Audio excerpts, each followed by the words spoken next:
எனக்கு எதுவும் தெரியல. நான் டிப்ஸ் ஏற்றின்னு இருந்தேன். அப்புறம் பார்த்தா இவங்க அடிச்சுனே இருக்கும்போது இங்கே இட்டுன்னு வந்துக்கிறாங்க. கேட்டால் இவங்க போலீஸ்காரங்களாம் தகாத முறையில் பேசலாம்னு சொல்கிறாங்க. அது உண்மையாக பொய்யான்னு எனக்கும் தெரியல. நைட்டு 12:30 மணிக்கு என்கிட்ட அவன் கையெழுத்து வாங்கின்னு வீட்டுக்கு அனுப்பிச்சாங்க.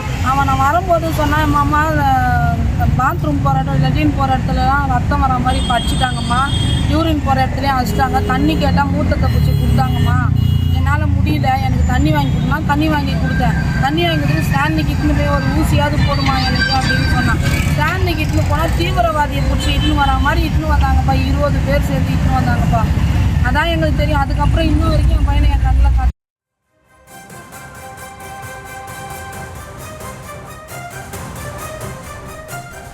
சென்னை ஆர்கே நகர் காவல் நிலையத்தில் வைத்து கைதியை கொடூரமாக தாக்கியதாக புகார் தெரிவிக்கப்பட்டிருக்கிறது. காவல் நிலையத்தில் தாக்குதல் என புகார் தெரிவிக்கப்பட்டிருக்கிறது. பரபரப்பை ஏற்படுத்தி இருக்கக்கூடிய நிலையில் அவருடைய தாய், தாக்கப்பட்ட நபரின் தாய் தற்போது செய்தியாளர்களை சந்தித்து பல்வேறு விஷயங்களை தெரிவித்திருக்கிறார். இது குறித்து பேசுவதற்காக செய்தியாளர் பிரபு நம்மோடு இணைந்திருக்கிறார். அவரிடம் பேசலாம். பிரபு, சென்னை ஆர்கே நகர் காவல் நிலையத்தில் வைத்து கைதியை காவல்துறையினர் கொடூரமாக தாக்கியதாக புகார் தெரிவித்திருக்கிறாங்க. என்ன நடந்ததுங்க?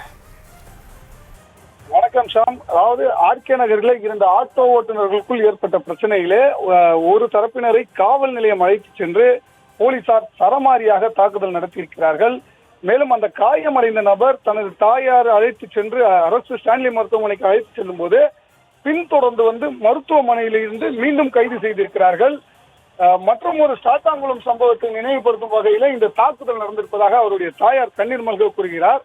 அதாவது வடசென்னை கொருக்குப்பேட்டை பகுதியை சேர்ந்த ஆட்டோ ஓட்டுநர் மோகன், இவர் நேற்று இரவு தனது வீட்டின் அருகே நின்று கொண்டிருந்த போது மற்றொரு ஆட்டோ ஓட்டுநரான யுவராஜ் என்பவர் தனது தோழியோடு பேசி அந்த பகுதியில் சண்டையிட்டுள்ளார். இது குறித்து என்ன பண்ணியிருக்காரு, மோகன் யுவராஜிடம் வாக்குவாதத்தில் ஈடுபடவே ஒரு கட்டத்தில் இருவருக்கும் கைகலப்பாகியுள்ளது. பீர் பாட்டிலை எடுத்து யுவராஜ் மோகனை தாக்க வருவதும் அருகாமையில் இருந்த சிசிடிவி காட்சியில் பதிவாகியுள்ளது. இதனை அடுத்து தகவல் அறிந்து சம்பவ இடத்திற்கு வந்த ஆர்கே நகர் போலீசார் மோகன் மற்றும் யுவராஜ் இருவரையும் காவல் நிலையம் அழைத்து சென்றுள்ளார்கள். என்னை ஏன் காவல் நிலையம் அழைத்து வந்தீர்கள் என மோகன் போலீசாரோடு வாக்குவாதம் செய்யவே யுவராஜிடம், அதாவது மற்றொரு தரப்பான யுவராஜிடம் புகாரை பெற்றுக்கொண்டு எதிர்த்து பேசிய மோகனை எதிர்த்து பேசிய காரணத்தினாலே போலீசார் கூட்டாக சேர்ந்து தாக்கியுள்ளதாகவும், இது குறித்து அவருடைய தாயார் கூறுவது என்னவென்றால், தனது மகனை போலீசார் அழைத்து வந்து தாக்கிவிட்டு பின்னர் வீட்டிற்கு அழைத்து செல்லுங்கள் என இரவு 12 மணி அளவில் தொலைபேசி வாயிலாக தொடர்பு கொண்டதாகவும், அப்போது தன் மகன் தாயோடு வரும்போது போலீசார் தன்னை பூட்ஸ் காலால் எட்டி மிதித்திருப்பதாகவும், தன்னுடைய ஆசான வாயுவில் அந்த பைப்பை வைத்து தாக்கியதாகவும், இதனால் தமக்கு ரத்தப்போக்கு ஏற்பட்டிருப்பதாகவும் உடனடியாக தன்னை மருத்துவமனைக்கு அழைத்து செல்லுமாறும் கூறியிருக்கிறார். இதனைத் தொடர்ந்து மோகனின் தாய் அரசு ஸ்டான்லி மருத்துவமனைக்கு அழைத்து செல்லும் போது ஓபி போட்டு விட்டால், அதாவது மருத்துவமனையில உள்ள அனுமதிக்கும் போது ஓபி போட்டு விட்டால் அந்த தகவலானது போலீசார் மூலம் மருத்துவர் மூலம் போலீசாருக்கு தெரிவிக்கப்படக்கூடிய ஒரு நிலை இருக்கும். எங்கே இது வெளியே வந்தால் தாக்குதல் காயமடைந்த நபரின் காயங்கள் வெளியே தெரிந்துவிடும் என்ற காரணத்தினாலே ஆர்கே நகர் போலீசார் கும்பலாக கூட்டாக சேர்ந்து ஸ்டான்லி மருத்துவமனையில் மோகனை பிடித்து இழுத்து வந்திருக்கிறார்கள்.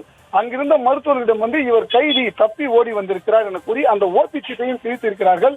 இந்த நிலையில் தான் நேற்று இரவு அழைத்து வரப்பட்ட மகன் தற்போது வரை என் கண்ணிலேயே காட்டவில்லை, ஆனால் ஆதார் கார்டை கொடு, உன் மகனை நாங்கள் சிறையில் அடைக்க வேண்டும் என்று கூறி போலீசார் அந்த தாயாரிடம் தொடர்ந்து ஆதார் கார்டை கேட்டுக் கொண்டிருப்பதாகவும், தன் மகன் மோகன் மீது நடந்த இந்த தாக்குதலானது மற்றும் ஒரு சாத்தாங்காடு சம்பவத்தை நினைவுபடுத்துவதாகவும் தாய் கண்ணீர் மல்க கோரிக்கை வைக்கிறார். ஷாம்,